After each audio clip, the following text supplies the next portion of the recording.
Peace FM 104.3. Good to meet you. Ghana, she make this point on my sister platform. I mean, make you a hands so. Edin kan Ghana funya sunye ntie Ubia obeka say number 1 NDC ye case ye dia court assembly anim ana say ye case ye dia court ye ntimi prove evidence bia ye ntimi fa dance bia ento ho no dia edikan ne say eye 2 things ene wa ha 1 Sango for muka sansem no, it's either they don't understand your case at your court. And I say a deliberate attempt to twist the case and mislead the public. Right. And my person says I'm boaming material for so we situate this discussion in a proper context. And you see, I know cry your casa.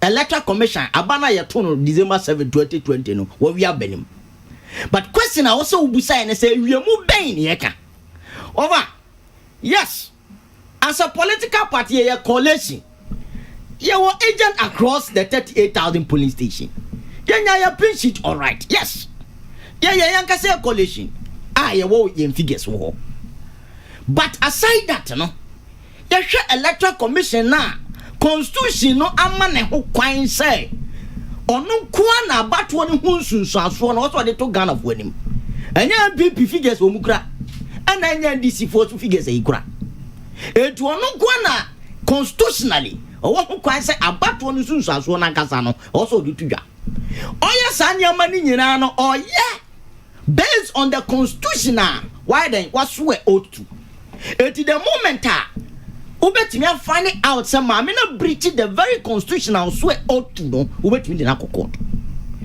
over yes am say article 63 clause 3 a trepe say a person shall not be elected as president of Ghana unless at the presidential election the number of votes cast in his favor is more than 50% of the total number of valid vote cast at the election. Ghana for kwese bronika fisa me kan ye say maame je mensa a we Electoral Commission abato on ye to wi a ansa na obeka so simasi ana ye president elect no make sure say abana ye to ye ni nyina no ye ko ahamu nchichemu wa abato abana papa na ye to ye na e wo se nipa na ekoso 50%.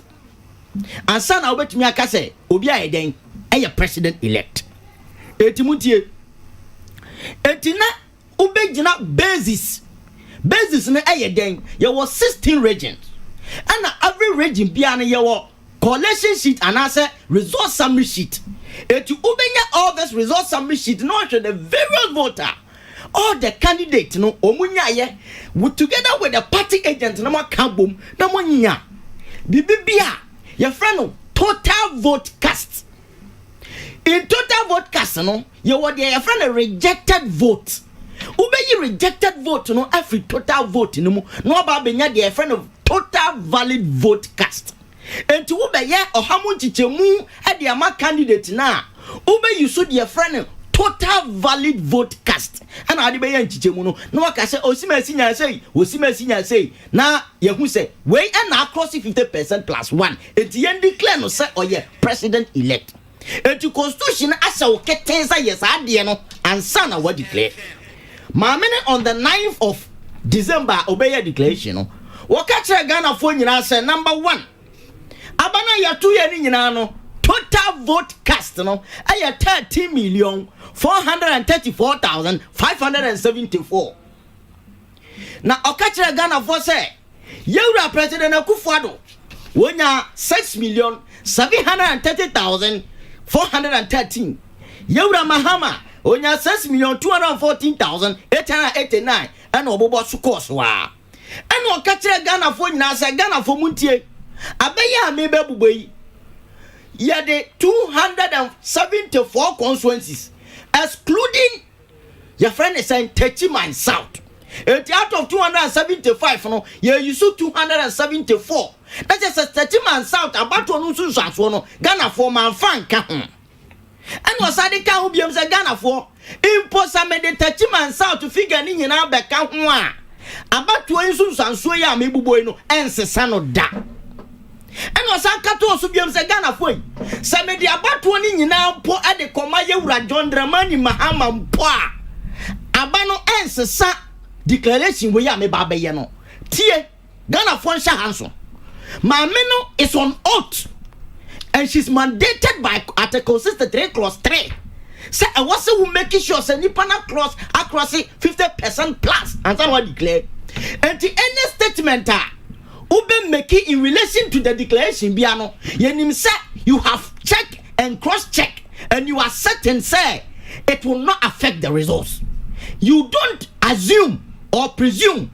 Because you found cotton a chairperson said, go and presume or assume. And in the first place, you know, my men Obianim said, as a matter of fact, declaration now, you know, now I cross check it. And you say, somebody voting in now, Pokoma John Dramani Mahama, and say, and you over, young fat voting in now, come up Yewura John Mama, or see Techiman South Figano, and 128,018. And a total vote caster. Total value broadcaster or the Maya Associate 30,434,574. And today, a Techiman South figure on 128,018. Yes, yes. Aha, Meno Nanye. Now at your phobia for calculator. It's not young with MP for Monty case. Nase. Was it Techiman? Total valid broadcaster on announcing 30,434,574. Ethiopia momo ye nyina yes calculation. 30,434,574. And at Techiman South figure no see 128,018. 128,018. It would the coca the total valid broadcast now or declare no one. You benya new total valid broadcast. I don't know they coca. Because or say some the figure when you na come Yewura John Dramani Mahama. Answer sa about one na Techiman South ne ka ho enti ya fa ne say okay ya fa Techiman South ne meka ho ne yenhwe answer sa but unya Techiman South ni nyina o say wo je ni nyina one me eh one ono ne figure de ma yo ni figure ma me de ma yo with the declaration ye use enti we are using anytime me tell say she's not there to presume or assume ade bia wo beka bia no you are bounded by the constitution. You should be guided by the constitution. Say, statement we have me making, it will not affect the results actually. We will take your word, hook or crook, by the constitution. It was 128,018 now the command Yewura John Dramani Mahama as a sabat to so. So the command Yewura John Dramani Mahama also the total value vote cast now. Now a 1 year calculation said the percentage for all because a 30-man South vote. O de kokan wana me just say ubenya new total valid broadcast as 30,562,592. It has also a calculation for all the candidates again because all the Techiman South figure na ba be ka ho. Over ukoya calculation na Yewura John Dramani Mahama ebenya 46.76%. Yewura Nana Akufo-Addo ebenya 49.62%. That just clearly Article 63 clause 3. Yanko. Aha. Oh, Kasana. Not just clearly, no. Article 63 clause 3, no. Our constitution is say, Yamami de Mensa say, making sure say obeying 50% plus, and Sana what declare no as president elect, you know. What breachy? Okay. Because by your own declaration and statement attached, no. Okay, yeah, Nipan obeying 50% plus. Now let's go back to the figures you mentioned. No problem. Techiman South. Yes. Registered voters are 128,018. My man say the total vote for Techiman South. 128,018. Or say total vote for Techiman South 128,018. If we add all to John Dramani Mahama, it will not forget about the results. conditional sentence. I'm looking at the specifics here.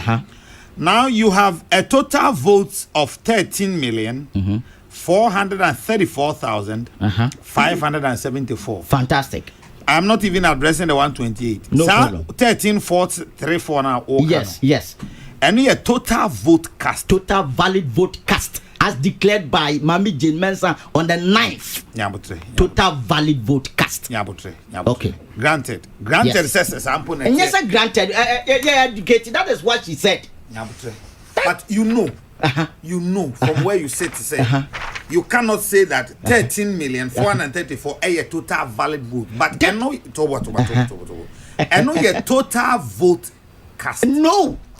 I am using her declaration as she's bounded by the constitution. And you know the funny thing, I can't me flow ya come back. Now was the entire was all to me say 30,434,574 and a total valid vote cast. Because constitution is just say when we are women in ano gazette. What I say? Go and gazette the law. Go and check the CI 135. The gazetted results no. A 9 declaration yeah. Kadna, at some point, no. Also, called Gazette in the Bayamra. If you are going to Mensah, me de court. I was a mekofa. The one Gazette no, and I bet me their court. And to one own poet, less grants also why a mistake go by the correction. I also will indicate to say declaration as amended or as corrected. But go and check CI 135. A declaration based on 9th, gazetted based on 9th declaration. And the 9th declaration, I may say, total valid vote cast was 30,434,574. As a political watcher, yes, Mr. 16 regions in our regional coalition centers. Now, NDC more agents. Yeah, fantastic. Okay. What to make quality more resources in your quality power? More quality in your quality and figures from all the 16 regions. We collated 16 regions in your quality. Yeah. Great. From 16 regions, yes. From Momo collated figures, total vote cast. Kadna, you see, you're sorry to say this. Your question is not relevant to my discussion. Excuse me. Do you know why? And nothing I can make it some point to be said. So what ube busa questions we be ano? Now you two things. It's either say just some nankasano unyantiasie. And answer number 2 because when me be senka ya court. Tobo, yes. I prefer your former distance. Mentiasie. So let me understand. Me da say. Etiti. Maybe so say. Yes. 16 regional coalition centers in now. Yes. More nipa oho. You nipa oho. More agents oho. Your agent oho. Okay. Yes. Mwankasa independently. Yes. Mutimi quality more results. Your quality results. Okay. Now forget about Jane Mensah. Yes. More results now more quality. Total vote cast. Saying. Kadna me da se pa. Easy. I will not forget about Jane Mensah. You know why? Manko court. Say court na mabano. Based on my collation. Abana wobo boy no. Me na ma weni ba dia ma Iwura Akufo-Addo. Senka me call court. Ena Kadna. Me catch a court to say. Miami collation. But based on my collation no. Abana sunso aswo no. Me na ko see declare me as president elect. And I say. Nipa ye declare me say as president elect no. And you wronger. And you have every right to ask me this question. But me dia court to say mame. O constitutional mandate say I was say who make sure say you comply by article 63 clause 3 no what breach based on your own declaration. So you should ask me based on your own figures. You won't tell me the questions I should ask. One say I said don't get ya answer the first respondent council no with that and then Akoto say edu baby Akoto silently I say we cannot confront her with the EC's figures. Why did she say that? Okay, so back to my question. We have to be discussing the EC's figures because unfortunately for you at this time, I choose what I want to discuss. And what I want to discuss here that one I will not disclose that. I must be honest, so I can proceed. And I will not disclose that. You will not disclose because the court. No, it's not about court. Court is I can't discuss it. Court is discuss you because divert it's all my floor. I need not to divert for my point because yes some idea court yam fa your collated figures issues and a court. Okay, you be some me collated figures now that just me deviate from the issue am dia court. Me try say issue na me dia court no say mama electoral commission your constitutional mandate no you have breached the constitution. Okay, and then 2 more questions then you can continue. So all the time because I say but it's all good. Don't worry yourself with time. Me na ma free me na ma time. I think it is important omo mutie ye no. Yes. Your next question. No omuti emu. Your next question, Cardinal. Moko court today today. I think we at somewhere 28th of December. Yeah, sure. All right, okay. By the time na Moko court na Techiman South results no na aba.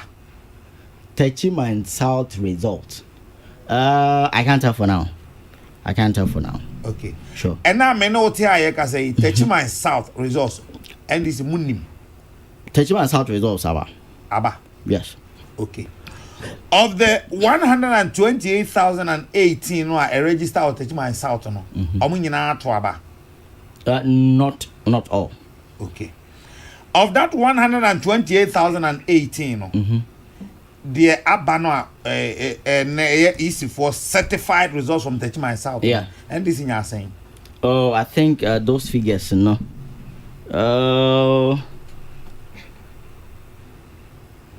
Skip me a bit. I didn't bring those figures, but I have them. I have those figures. You can flow. Because you can continue now. I understand, but the person won't say. And this yes, some idea court to say. My mini declaration now or on the 9th. What go on to Gazette Abeye Law CI 135 and no on one kasa bab on tensa why mistake no and what's up near their court the aftermath of san semini nyina no irrelevant to us because the wabe Gazette and our Gazette amana Abeye Law no and no na be busy on because the word semini nyina no it is not in law now. What is in law is the 9th declaration ya many heading. Yeah, no kasa bab on tesa why mistake. It why mistake how correction no and how gazetteer and also state is as amended. But there's no statement attached to that. So what you say? And what chain and to ho.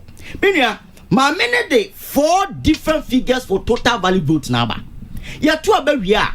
And what's here now 1 single total value vote cast. 89 declaration on the 30,434,574 by no. 10th. Almost so-called correction. Gardner. Total value broadcast figure the buy 30,119,460. I 10th on sign press release on the buy on the website. Again, Oko on website no so all the 16 regional summary sheet now on the to website now almost see yankwahwe no.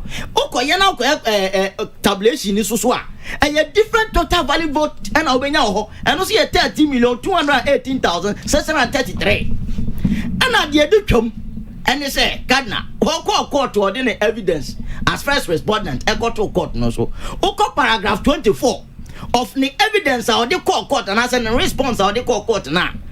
My minister a total different total value broadcast and also see 30,121,111 and no and what's a war alliance of joining me a politician yen with some my minister a banner sana election back why akoto you produce 4 different total value broadcast.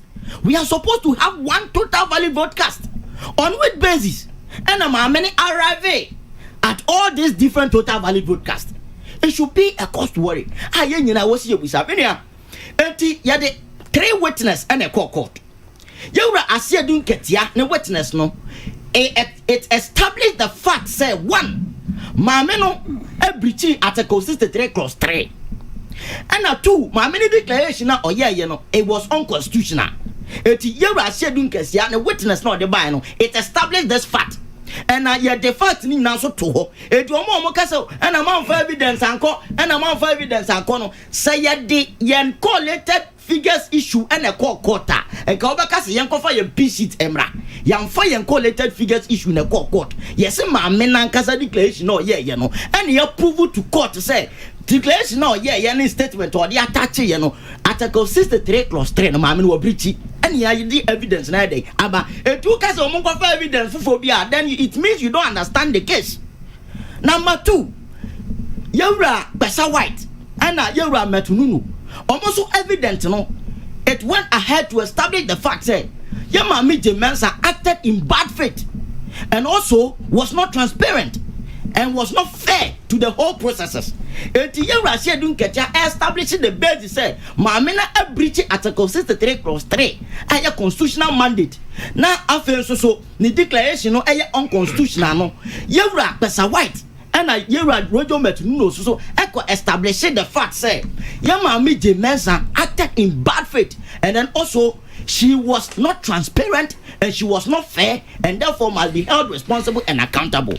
Etika nati share na eyemeya a Tuesday na ye hwe se Yemami J. Mensah ebeba begina adakem na nka ya toto nya no na adanse a mo akasa de beto ho ni nyina na ka ya hu Ghana fo hu de ntia one maame no at this declaration on the 9th ebaya obeka se eye error na oko correct error no so I no so another error na wasan so biom number 2 what the 4 different total value vote aka eba abekire Ghana fo nka ma me ni mekireke yemu ni na ye hu sa wo beka ya ebra yewura chachuti kata esiki for interrogatories no the lawyer to the first respondent EC lawyer no yewura amanuvo ama chachuti kata any court nati ase say and somehow who person will be no e evidence mu and when you get to cross examination point you can ask those questions.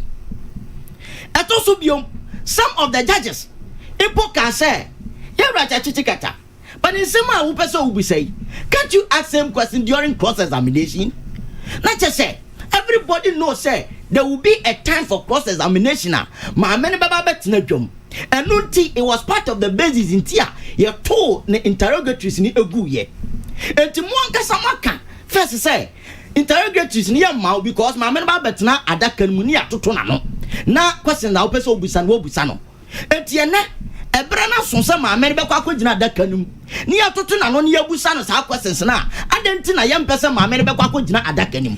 Anyway, this is a critical question we should all be asking because at the proceedings, you know, and can you grant some interrogatories now and can you put on hand and put them but the interrogatories were rejected with some of the grounds to say so there's no need for interrogatories again. And you didn't and almost say, yeah, mama, me boss that Ebu baby was it a Utimu Fita in Tiamonia then? Etima meaning him say. And you know what yeah duma na what yeah no ni trimu fita woni boni bia adenti na odwane mate adenti na mani kwagina adaka num but a public figure and we must hold her accountable and responsible.